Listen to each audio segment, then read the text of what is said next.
At this point, the White House needs to hire some professional writers, I think, because they're running out of good lines.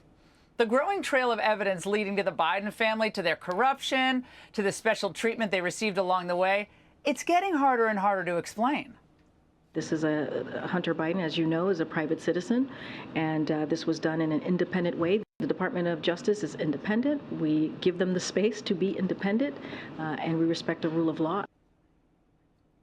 Who knew she did stand up? Now, the details of the now defunct Hunter Biden plea show once again how far the legal system will bend to accommodate and ultimately protect the Bidens. So the rule of law is always an afterthought for these people. What's important is keeping Joe Biden in power. So after combing through both the plea agreement itself as well as the transcript of yesterday's court proceedings, the Angle understands why there was such a concerted effort to keep it all from the public. Now, the most damning provision, and one we hit briefly last night, would have granted absurdly broad immunity to Hunter Biden. Very conveniently, it would have covered every crime he may have committed during the relevant time frame.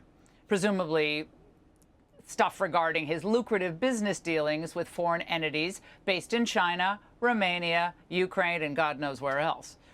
Now, the effort to shield Hunter from further investigations, this is an explosive development, and it begs the question. If all these relationships he had with foreign business interests were on the up and up, now, why would the first son and why would his legal team think he needed this expansive immunity deal? And why wasn't this known until yesterday? Well, I'll tell you why, because it appears that the lawyers from Joe Biden's DOJ and Hunter's legal team were in cahoots.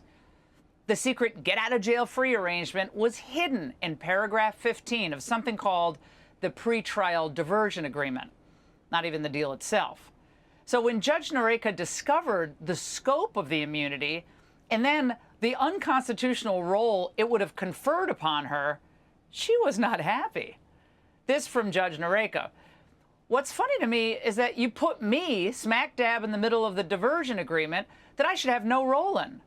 You just take it out and you say, Your Honor, don't pay any attention to that provision, not to prosecute, because we put it in the agreement that's beyond your ability.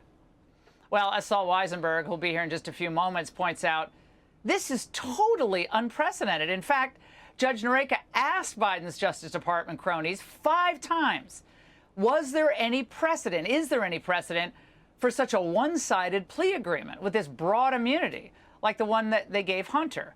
So she said, do you have any precedent for agreeing not to prosecute crimes that have nothing to do with this case or the charges being diverted? The federal prosecutor, Leah Wise, responded, I am not aware of any, Your Honor.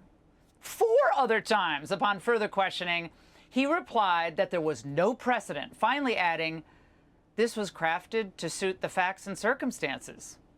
Facts and circumstances? Wait a second, is that legalese for never before done type of plea deal for the son of a sitting president? Well, naturally, Axios reports that the Hunter Biden legal team is angry at Judge Noreika for deliberately questioning lawyers on both sides about the terms of the deal. Now, imagine a judge being curious about how this all went down. Doing her job, maybe?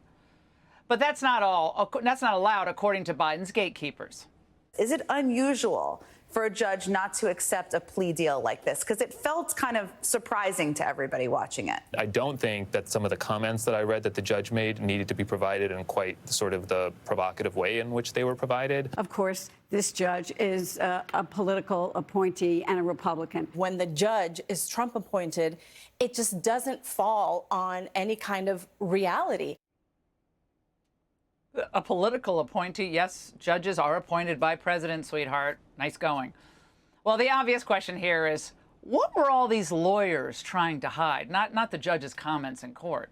One exchange from the transcript that might help tell this story is when the judge asked, so there are references to foreign companies, for example, in the facts section. Could the government bring a charge under the Foreign Agents Registration Act? Mr. Wise then answers, yes. Here's Jonathan Turley explaining why that matters. because the judge just raised the one charge that the White House most fears, which is the chance that Hunter was a foreign agent. And if he was a foreign agent, the question is foreign agent for who and for what purpose? The president was that purpose. If you're influence peddling, it's influence over the president. And there it is. Given what Senate and House investigators are uncovering, it seems like on a weekly basis now, is there any doubt that that is what was driving all the subterfuge here? The actions of Hunter's lawyers are almost understandable, I guess. I mean, they're representing Hunter Biden. Of course they're trying to get the best deal for their client.